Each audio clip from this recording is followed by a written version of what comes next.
Heroines ఇప్పుడు టాలీవుడ్ లో సినిమాలు చేయడానికి ఆసక్తి చూపిస్తున్నారు. ఇప్పటికే చాలా మంది కాలీవుడ్ భామలు టాలీవుడ్ లో సినిమాలు చేయడానికి రెడీ అయ్యారు కూడా.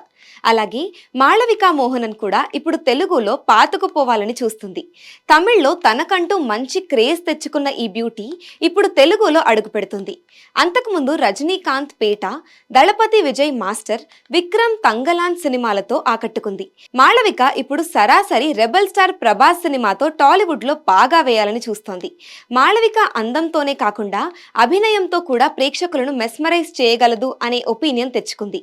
మారుతి దర్శకత్వం వహిస్తున్న రాజా సాబ్ సినిమాతో తెలుగులో తన అదృష్టాన్ని పరీక్షించుకోనుంది.